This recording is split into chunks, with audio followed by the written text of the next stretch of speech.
Hello বন্ধুরা, কেমন আছো সবাই? আশা করি সবাই খুব ভালো আছো, আমিও ভালো আছি। তো চলে আসলাম আর একটা নতুন ব্লগ নিয়ে। তো তোমাদের সাথে আজকের দিনটা পুরোটাই শেয়ার করব, কি করব না করব। তো দেখো, বেরিয়ে পড়েছিলাম হচ্ছে কলকাতা যাওয়ার উদ্দেশ্যে। অনেক দিন ধরে বেরোচ্ছিলাম না, তো ভাবলাম যে একটু বেরোই।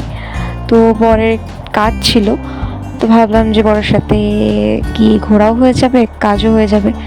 তো ফাইনালি দেখো, অর্ধেক রাস্তায় এসে একটু চা খেয়ে নিচ্ছিলাম। তো যেহেতু একাদশী ছিল তাই সেরকম কিছুই খেতে পারিনি, চা বিস্কুটই খেয়েছিলাম। তো ওখানে যাওয়ার পরে অনেকেই আসেনি, তাই কিছুটা টাইম হাতে ছিল বলে পাশেই হচ্ছে সাউথ সিটি মল। তো বর বললো যে চলো একটু ঘুরেই আসি। তো জাস্ট একটু টাইম হাতে ছিল বলে ওখানে যাচ্ছি, মানে গিয়ে ঘুরে আসছিলাম।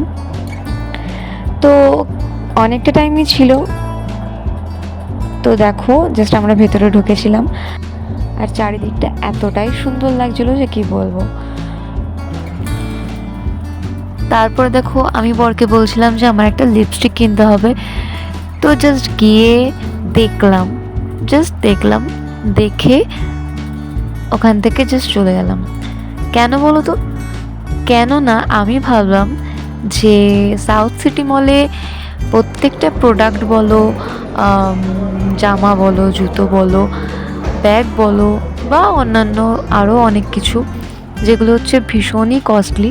কারণ ওখানে হচ্ছে আমার মনে হয় না 1000 টাকার নিচে কিছু আছে। তো আমাকে হাজব্যান্ড বলছিল যে কিছু নেবে তো নাও। তো আমি ভাবলাম যে আমি যদি এখানে একটা জিনিস 2000 টাকা বা 3000 টাকা দিয়ে কিনি, তো সেই টাকা দিয়ে না আমার অনেক কিছু হয়ে যাবে। অ্যাকচুয়ালি আমরা মধ্যবিত্ত পরিবারের লোক, তো তো আমাদের অনেক ভাবনা চিন্তা করে হচ্ছে মানে এগোতে হয় আর কি, এটাই। তো জাস্ট ঘোরাঘুরি করতে তো আর টাকা লাগে না, তাই ভাবলাম সব কিছু একটু ঘুরে ঘুরে দেখি, তারপরে টাইম হয়ে গেলে চলে যাব। তো তার জন্য দেখো, এদিক ওদিক একটু ঘোরাঘুরি করে সব কিছুই দেখলাম। আর ট্রায়াল করতেও তো টাকা লাগে না, তাই না? তো দুটো ড্রেস পছন্দ হয়েছিল, ভেবেছিলাম নেব, ট্রায়াল করলাম, কিন্তু আবার সাইজে হচ্ছিল না বলে তাই আর নিলাম না। আর একটা যেটা তোমাদের সাথে শেয়ার করবো, দেখো, এটা একটা ডেনিম স্কার্ট দেখছিলাম, ভীষণই সুন্দর ছিল স্কার্টটা, কিন্তু জাস্ট দামটাও খুবই সুন্দর ছিল, 3999। তো এত টাকা দামের ড্রেস অসম্ভব কেনা। আর যেটা তোমাদের দেখাবো, দেখো, ইনি হচ্ছে জুতো দেখলে আর তার লোভ সামলাতে পারে না। তো যেখানেই জুতো মানে দেখবে, শু, সেখানেই তিনি যাবেই, কিনুক না কিনুক সেটা দেখবেই। তো আমি এখানে বসে পিছন থেকে ভিডিও করছিলাম, সেটা দেখেননি। তো দেখো, আমি এখানে পিছন থেকে বসে ভিডিও করছিলাম। তারপর আমি বললাম যে আমি একা একাই যেহেতু ভিডিও করছি, আমাকে একটু ভিডিও করে দিতে। তো তার জন্য একটু ভিডিও করে দিয়েছিল আমাকে, কারণ আমি না বললে আমাকে কখনোই ভিডিও করে দেয় না।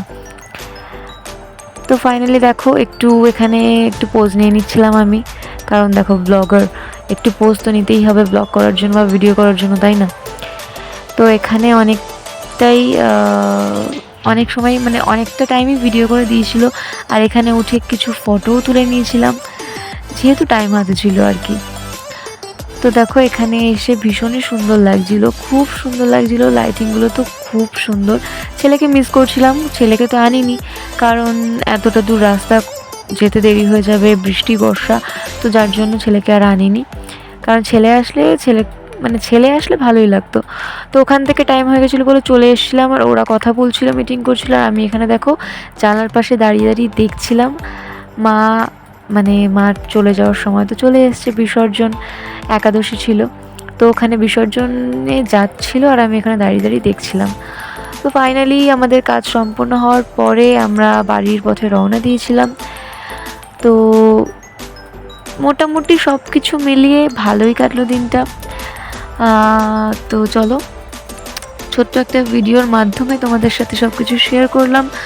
যদি ভালো লেগে থাকে অবশ্যই জানিও। টাটা সবাইকে।